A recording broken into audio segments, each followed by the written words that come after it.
Rather than lads, welcome back to Cossy's Arsenal podcast. My name is Cossy. Good morning, good afternoon, good evening, wherever you are in all parts of the world. Welcome back to the channel. Welcome back to a brand new video. Mikel Arteta has been given 50 million euros to work with in January.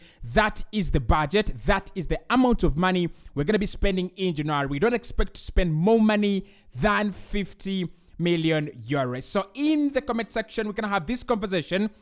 Which players would we sign for 50 million euros in January to help our campaign still move on until the end of the season, probably win the Premier League and even the Europa League? How many players would we sign with 50 million?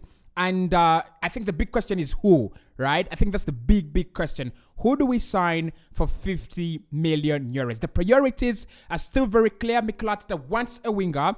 He also wants a midfielder. The big question is, who are you going to sign for that amount of money? And that's the discussion we are going to have on this podcast. Is that money enough? In my opinion, probably. I think you can work with that, honestly, but I don't think it's really enough. But we're going to have that conversation on the podcast. So hit the like button. 300 is the target. And let's get the party started. So the story comes in from The Athletic that Mikel Arteta did appeal to the Cronkies and told them that he really wants some reinforcements in January. There were a few areas we didn't address in the summer, including a new winger, including a central midfielder. Those were areas we really wanted to work on. You remember the likes of Rafinha, a deal that actually was about to happen, never happened. The likes of Yuri Tillemans, a deal that was really about to happen, but again, never happened. And the likes of Josko Gvardiol, Lisandro Martinez, all those players in those positions were actually high priorities for Mikel Arteta, but then he decided that he will enter the season without them. Come, January, I think Arteta and Edu did fly to America, talked to the Cronkies and told them, look, Mikel has always highlighted the deficiencies in his squad. Even by the time we were completing the first round of the season, he said, we are short, we need some more players, and we need some reinforcements as well. So 50 million is what he has been granted. First and foremost, our spending behaviors and our spending patterns in January are not that big. I don't remember a January transfer window where we've really spent a lot of money. There was one where we signed Pierre-Emerick Aubameyang. Probably that was the biggest, in my opinion. Did we sign Andreas Shavin as well in January? So yeah, we've had some record transfers in January, but they seldom come by. It's not a regular thing that Arsenal will sign 50 million players or 60 million players or 70 million players in January. And that is where the question is, guys. Is 50 million enough for us in January? Because this is a very different kind of year. This is a very different kind of season. And this is a very different kind of market. I think if you think about where we are right now, where we are supposed to be, and where we want to be, is totally different. This year in January in the market, we didn't sign anyone, and our ambitions were to finish in the top 4. And all of us were really quite disgusted and disappointed because the likes of Dejan Kulusevski going to Spurs, Arsenal really wanted him, and I'm really sure that if we had tabled probably 20 million euros plus add-ons, 30 million euros probably plus add-ons, we would have signed Dejan Kulusevski. But then he went on to Spurs. But the result of that transfer market was Arsenal did not qualify for Europe, for the UEFA Champions League. Yes, we did go to the Europa League, which is where we are, and I think we really deserve to be there. But signing one more player or two more players could have earned us a place in the UEFA Champions League this season, and that didn't happen. So I think it's going to be different this season. All journalists, including Fabrizio Romano, Ben Jacobs, and the others, have said this one is a big January transfer window. Arsenal ready to spend some money. Arsenal ready to make some reinforcements. It's going to be very different from what happened last campaign, and I love it. I love the sound of that. I really love the fact that we are waking up. So let's discuss the 50 million. Is it enough? No, it is actually not enough. I think the injury crisis that we might face has already, shown indicators. Gabriel Jesus is injured for 2 or 2.5 months or 3. You have one of the best strikers out for 3 months. And that is a really strong indicator that you need 2 players per position. Look at a club like Inter Milan. Inter Milan do have Lautaro Martinez and Romelu Lukaku. And although both of them have been the worst strikers in the World Cup this edition, I still believe if you have Lautaro Martinez injured, Romelu Lukaku can carry on and probably win you, the Italian Serie A. And that is my point. We look at, AC Milan, they do have Divock Origi and Olivier Giroud. They do have a couple of other players, around in the position as well. But for us, we have Gabriel Jesus and Eddie Nketiah. And I think with Eddie Nketiah, he's not title challenging. He's not title winning. I don't want to place any blames on Mikel Arteta and Edu. I think our ambitions and our plan this campaign was never to win the title. It was about staying in the top 4, right? And I think Eddie Nketiah does give you that. He can keep you in the top 4. But Gabriel Jesus and Alexander Zinchenko, those are winners. And when they come in a team, they think we should be winning. We should be winning whatever competition we are actually, fighting in and fighting for. So 50 million is actually not enough. We have so many positions that we have to deal with in January. And I know we cannot deal with all of them. And I know the time is actually so limited. It's only 30 days. And maybe it's a few days prior to the start of the window. But you don't have a lot of time to work with, like in the summer. And also you don't have a lot of compliance. And also you don't have a lot of willing sellers on the market. We want a central midfielder. Mikel has already said about that. He also wants a defensive midfielder if he can get one. I think we can get a very good defensive midfielder. I think we've talked about Danilo. We've had conversations with Danilo. And there were conversations about Arsenal going in with a bid after the initial stages of the World Cup to Palmeiras. The player has no problem moving from Brazil to the Premier League, to Europe. What we do not know is if him and his agent are actually sure they want to play for us, because with Mikel, that is what he wants. He wants players that really want to play for him. He wants players that are ready to play for his side. But I think the challenge with Danilo is the 25 million euros. We already have 50 to work with. If you're gonna go in the market with 50 million euros and you want a potential striker, you want someone who can play on the wings, on the flanks, and then you also want a midfielder. You don't go for a 25 million euro central midfielder. You don't go for Danilo. And I like him, and I love him so much.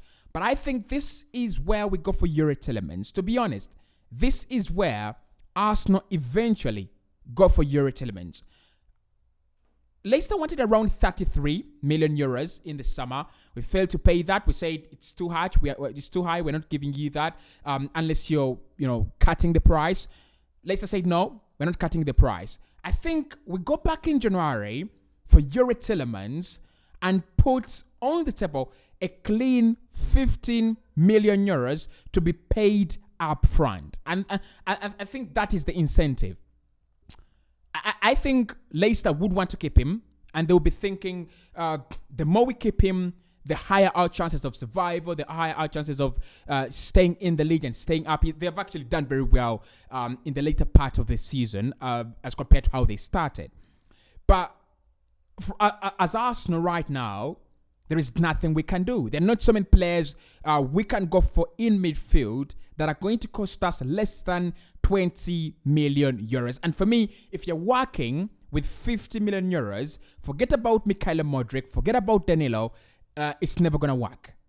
Those are players that are going to have to pay exorbitant amounts of money for. Now, the strategy Arsenal had for Danilo is that we wanted to pay the money across 2 seasons, which is actually not that bad, to be honest. If we got Danilo, one of the best defensive midfielders under the age of 25 right now on the South American market, and we're gonna pay for him 25 million euros across 2 years, that gives us a lot more money to deal with because you've spread out the payments. But I don't think that's going to happen. I don't think Palmeiras are going to go. We have one of our best players going to Arsenal, and we're going to wait for that money, especially the fact that there is a third party in rights ownership. So this is where, for me, we go for Yuri Tillemans.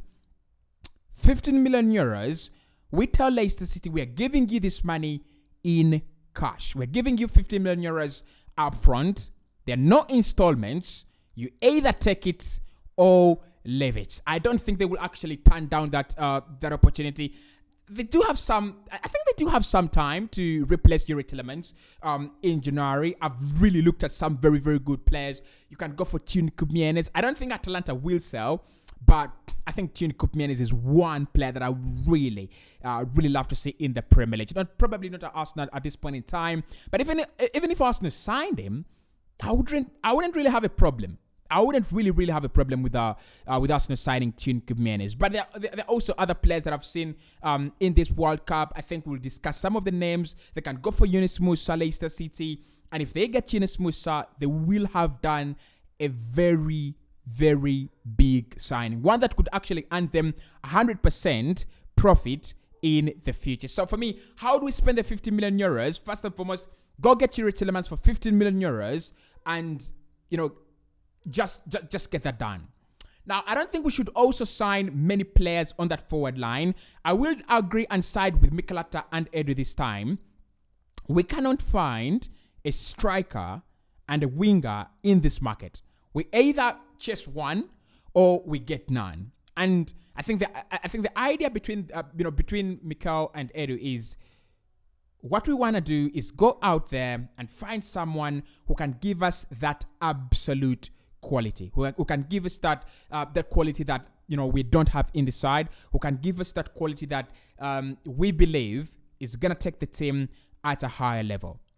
Instead of signing two, we would rather sign one. And in my small thinking, that guy is Joao Felix.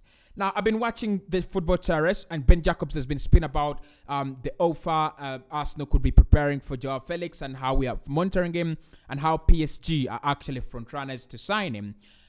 I think, listen, if Atletico Madrid are anywhere close to the idea of accepting a potential loan deal initially, and then an obligation to buy or an option to buy, that would actually depend on them. I wouldn't really turn down that opportunity. I don't think Arsenal should actually turn down that opportunity. It is one that comes, that comes rarely, especially for a club like Arsenal. It rarely comes by. So if Joao Felix is available on a loan, right? I mean, we might need to pay some money, like 10 million euros for the loan deal, because he's a high quality player who has a loan contract with Atletico Madrid. I wouldn't really care about that. But if he's available on loan and we can structure an obligation to buy where we can pay 100 million across 3 years, I think Arsenal should explore that deal. Because apart from PSG, I don't see so many clubs that are going to give Atletico Madrid 100 million euros up front. That is number one. And then I don't see many clubs that do have the urgent need for Joao Felix. It is Arsenal. And because we have the urgent need, we must be the most cunning on the market for Joao Felix. But what do you think? I also think if we can't get Joao Felix, we might just need to do a simple temporary move or a low-risk move for a player like Marcus Thuram from Borussia Mönchengladbach. If he comes in, then he does well, then we keep him. But if he comes in and then he actually doesn't sit well with the idea and system of Mikel Arteta, then we actually move him on. Because with such players, when you sign them and give them a long-term contract, their value and their prices go through the roofs. So it's either for me, Joao Felix, or someone different. I think we might not actually spend the 50 million euros. I'm looking at Arsenal signing a player worth 20 million euros as a forward and then someone around 15 million euros as a midfielder. And then the rest of the money will be committed to future causes in the summer. Now, I've had someone in my comment section talking to me. Actually, it was on WhatsApp, on WhatsApp. Make sure you do actually join the WhatsApp forum. I'm going to update it. And they told me, because we should spend the 50 million on one player, and that is a striker. And I think that's a smart move, actually.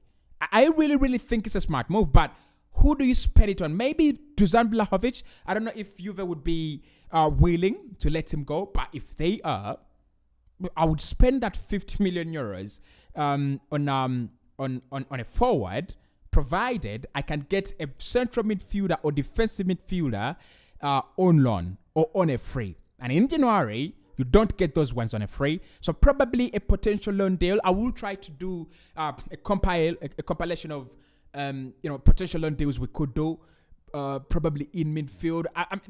It's not that easy. But if Madrid can let go of Marco Asensio, then we might think about Asensio, and his contract runs down in 2023. So, but anyway, we're working with 50 million euros. I want to see how you guys would spend it, but the way I would spend it is go for Yuri Tillemans, and for around 15 million pounds or 15 million euros or 20 million euros, and then the rest of the 30 should be committed to the forward positions. I'll speak to you in the next one.